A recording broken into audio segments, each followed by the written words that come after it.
தேவனை குறித்து நம்ம அறிந்து கொள்ள வேண்டிய ஒரு விசேஷ செய்தி வந்து பாத்தீங்கன்னா அதுல காணப்படுது. அது என்ன அப்படின்னு பாத்தீங்கன்னா, முதலாவது, கர்த்தராகிய தேவன் காலத்தினாலே கட்டப்படக்கூடாதவர், அதாவது காலத்திற்கு உட்பட்டவர் அல்ல. Time cannot bound the Lord. God is not limited by the dimension of time. அது வந்து முதலாவது காரியம், ஞாபகம் வச்சுக்கோங்க. கர்த்தராகிய தேவன் காலத்தினாலே கட்டப்படக்கூடாதவர். காலத்தினால் கட்டப்படுறதுன்னா என்ன அர்த்தம்? இப்ப நாமெல்லாம் காலத்தினால் கட்டப்பட்டிருக்கோமா? எல்லாமே இல்லை, எல்லாரும் காலத்தினால் கட்டப்பட்டிருக்கோம். நம்ம மாத்திரம் இல்ல, எல்லா சிருஷ்டிப்புகளும் காலத்தினாலே கட்டப்பட்டு இருக்கிறது.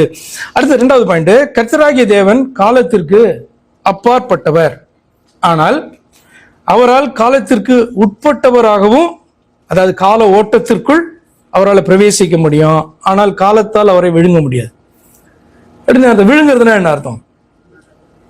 விழுங்குறதுனா கன்சியூம் பண்றது. இப்ப காலத்துக்குள்ள வந்துட்டாரு காட், வந்து காலத்துக்குள்ள வர முடியுமானா வர முடியும், ஆனா காலத்துக்குள்ள வந்தாருன்னா காடை வந்து கன்சியூம் பண்ணுமா? இப்ப நம்ம காலத்துக்குள்ள காணப்படுறோம், நம்மள வந்து இந்த காலம் கன்சியூம் பண்ணுமா அப்படின்னு கேட்டீங்கன்னா டெஃபினட்டா கன்சியூம் பண்ணும். அதனாலதான் வந்து பாத்தீங்கன்னா தோற்றம் மறைவு அப்படின்னு காணப்படுது எல்லாத்துக்கும். இப்ப பூமிக்கு ஒரு தோற்றம் உண்டு, பரலோகத்திற்கு ஒரு தோற்றம் உண்டு. அப்ப கர்த்தர் வந்து பாத்தீங்கன்னா சொல்லுகிற வரைக்கும் தான் அது இருக்க முடியும். பூமிக்கு ஒரு நாளை நிர்ணயித்திருக்கிறார், நம்ம எல்லாருக்கும் ஒரு நாளை நிர்ணயித்திருக்கிறார்.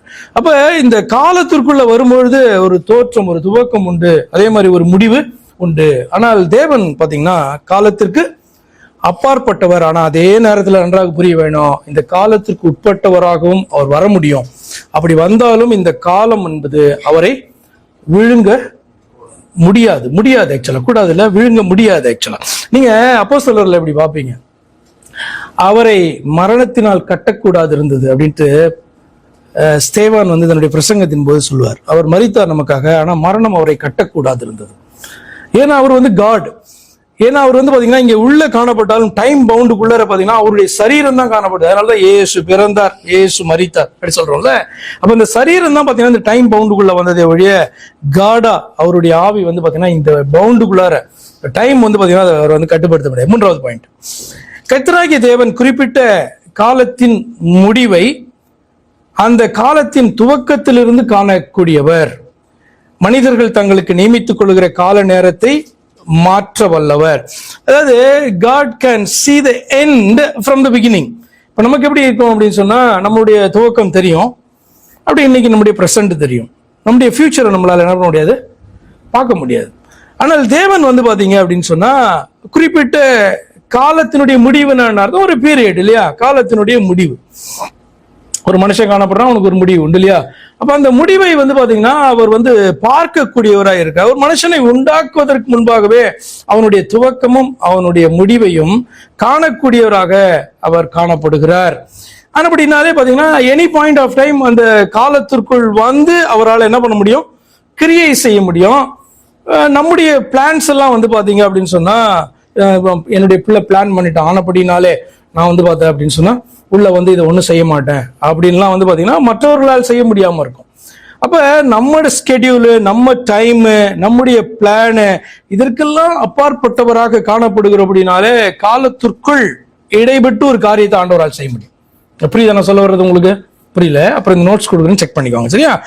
அது பாருங்க, உதாரணத்துக்கு ஏசாயா 46 அதிகாரம் 9-10 வாசிக்கலாம். 9ல பின்பகுதியிலிருந்து வாசிக்கலாம். நானே தேவன், வேறொருவரும் இல்லை, நானே தேவன், எனக்கு சமானம் இல்லை.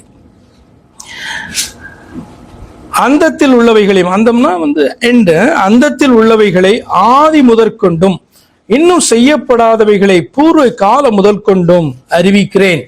என் ஆலோசனை நிலை நிற்கும், எனக்கு சித்தமானவைகளை எல்லாம் செய்வேன் அப்படி சொல்றாரு. எதையும் தோற்றுவிக்கிறதுக்கு முன்பாக, எதுவும் உண்டாவதற்கு முன்பாகவே அதனுடைய முடிவு என்னவாக இருக்கும் அப்படின்னு சொல்லிட்டு முன்பாகவே அறிவிக்கிறவர். அப்படி அறிவிக்கக்கூடியவர் யாரா இருக்க முடியும்? அந்த துவக்கத்தையே உண்டாக்குறவர் அப்படின்னு அர்த்தம். அதற்கு முடிவையும் உண்டாக்குறதான தேவன் தான் அதை செய்ய முடியும். அவர் சொல்லுகிறார், என் ஆலோசனை நிலை நிற்கும், எனக்கு சித்தமானவைகளை எல்லாம் செய்வேன் அப்படி சொல்றார். அப்ப இது என்ன பாயிண்ட் அப்படி சொன்னா, கர்த்தராகிய தேவன் ஒரு குறிப்பிட்ட காலத்தினுடைய முடிவை அதனுடைய துவக்கத்திலிருந்தே பார்த்து நடுவுல எதையாவது மாற்ற வேண்டுமானாலும் கூட மாற்ற வல்லமை உள்ளவரான தேவனாக காணப்படுறார். இப்போ எசேக்கியாவை நீங்க பார்த்தீங்க அப்படின்னு சொன்னா எசேக்கியாவினுடைய ஆரம்பம் தெரியும், எசேக்கியாவினுடைய முடிவும் தெரியும். நடுவுல இடைப்பட்டு ஆண்டவர் ஒரு காரியத்தை அறிவித்து அதை எக்ஸ்டெண்ட் பண்ணவும் முடியும், அதை பாத்தீங்கன்னா குறைக்கவும் முடியும். அப்போ இது யார் தான் செய்ய முடியும்னா அந்த காலத்துக்கு வெளியில இருக்க ஒருவரால் தான் செய்ய முடியும். அந்த காலத்துக்கு உட்பட்டவர்களாக ஒரு பிகினிங் காணப்படுகிற யாராலையும் பாத்தீங்கன்னா இந்த காரியத்தை என்ன பண்ண முடியாது, செய்ய முடியாது. அடுத்ததாக கர்த்தராகிய தேவன் துவக்கமும் முடிவும் இல்லாதவர், நித்தியமானவர் அல்லது நித்திய வாசி. நித்திய வாசி என்ன அர்த்தம்? நித்தியமானவர், நித்திய வாசி அப்படின்னு சொன்னா என்ன அப்படின்னு சொன்னா existing as a self existent being. ஜீவன் உள்ளவர் அப்படின்னு மட்டும் சொன்னா போதுமா அப்படின்னா இல்ல, ஜீவன் உள்ளவர் ஆனால் பாத்தீங்கன்னா தன்னில் தானே ஜீவன் உள்ளவர். இப்ப நம்ம எல்லாம் பாத்தீங்கன்னா நம்முடைய ஜீவன்லாம் யார் மூலமாகவோ நமக்கு உண்டானது. யார் மூலமா? தேவன் மூலமாக. சரியா? ஒருவர் மூலமாக நமக்கு உண்டானது. இந்த ஜீவன் இருக்கணும் அப்படின்னு சொன்னாலுமே அந்த தேவன் இருக்கணும். அப்படின்னா நாம பாத்தீங்கன்னா கம்ப்ளீட்டா நம்ம மாத்திரமல்ல, எல்லாமே உண்டாக்கப்பட்ட எல்லாமே அந்த தேவனோடு கூட கனெக்ட் ஆகி காணப்படுகிறது. அவர் இல்லை அப்படின்னு சொன்னா எதுவுமே இல்லை, இல்லையா? அப்ப தேவனை குறித்து நித்திய வாசி அல்லது நித்தியமானவர் என்று சொல்லுகிறதற்கு அர்த்தம் என்ன அப்படின்னு சொன்னா அவர் பாத்தீங்கன்னா செல்ஃப் எக்ஸிஸ்டன்ட் பீயிங். அவர் தன்னில் தானே அவர் ஜீவன் உள்ளவராக அவர் காணப்படுறார். அவருக்கு யாரும் ஜீவனை கொடுக்க வேணாம், யாரும் ஜீவனை அவருக்கு அழிக்க வேண்டாம். ஆனா மற்ற எல்லாவற்றிற்கும் அந்த தேவன் ஜீவனை கொடுக்க வேண்டும். அப்ப கர்த்தராகிய தேவன் பாத்தீங்கன்னா ஒரு பிகினிங்கோ அல்லது ஒரு எண்டோ இல்லாததான ஒருவர் என்பது நமக்கு புரியணும். அடுத்தது இதான் பாத்தீங்கன்னா அந்த வார்த்தையினுடைய அர்த்தம். கர்த்தராகிய தேவன், அடுத்தது கர்த்தராகிய தேவன் மனிதர்களுடைய கால வரம்புகளுக்குள்ளே, இப்ப நம்மளாம் சொல்றோம்ல டெட்லைன் அப்படின்னு, அப்ப இந்த கால வரம்புகளுக்குள்ளே அல்லது மனிதர்களுடைய எதிர்பார்ப்புகளுக்குள்ளே எக்ஸ்பெக்டேஷன்ஸ்குள்ள அடக்கப்படக்கூடியவர் அல்ல. he can influence, he can extend or shorten the time. ஏன்னா டைம்லாம் அவர் உண்டாக்கினவைகளுக்கு உரியது. அதனுடைய நேரத்தை ஜீவகாலத்தை அதிகரிக்க முடியும், ஜீவகாலத்தை குறைக்க முடியும், இன்ஃப்ளூயன்ஸ் பண்ண முடியும். அப்ப கர்த்தராகிய தேவன் கால வரம்பு அப்படின்றதுக்குள்ளார அவரை அடக்க முடியாது, நம்முடைய எக்ஸ்பெக்டேஷனுக்குள்ளார அவரை கொண்டு வரவே முடியாது. சரி, அடுத்ததாக கடைசியாக சர்வ சிருஷ்டிகராகிய தேவனாகிய கர்த்தர் அவரால் சிருஷ்டிக்கப்பட்டவைகளின் கால வரைக்கு உட்பட்டவர், டைம் ஃப்ரேம் அதற்கு உட்பட்டவர் அல்ல என்கிற சத்தியம் அடிப்படையாக அவரை குறித்து அறிய வேண்டிய போதனைகளிலே ஒன்று. எனது சர்வ சிருஷ்டிகராகிய நம்முடைய தேவனாகிய கர்த்தர் அவரால் சிருஷ்டிக்கப்பட்ட கிரியேட்டட் பீயிங்ஸ் இருக்கு, அவைகளுடைய கால வரைக்கு உட்பட்ட. கால வரைன்னா என்ன அர்த்தம்? டைம் ஃப்ரேம் இல்ல, டைம் ஃப்ரேம்.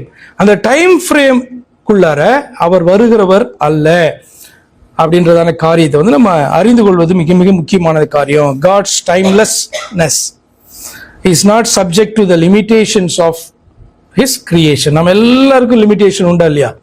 எல்லாருக்கும் எல்லா விஷயங்களும் லிமிடேஷன் உண்டு.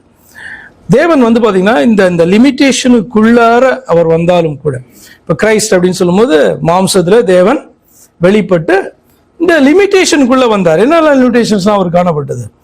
மனுஷர்களாகிய நமக்கு என்னென்ன லிமிடேஷன்ஸ் காணப்படுதோ அத்தனை லிமிடேஷன்ஸும் சரீர பிரகாரமா அவருக்கு காணப்பட்டது இல்லையா? ஆனா அதே நேரத்துல தேவனாக லிமிடேஷன்ஸ் எல்லாம் கடந்தவர். அவர் தேவனாக என்னென்னலாம் செய்ய முடியுமோ அத்தனை என்ன பண்ண முடியும், அவர் செய்ய முடியும். அதே நேரத்தில் நம்மளை போல சாப்பிடணும், உறங்கணும் இல்லையா, படுத்து தூங்கும், எல்லாமே பாத்தீங்கன்னா நம்மளை போல அவர் செய்ய வேண்டிய அந்த லிமிடேஷன்ஸ்குள்ளார அவர் காணப்பட்டார்.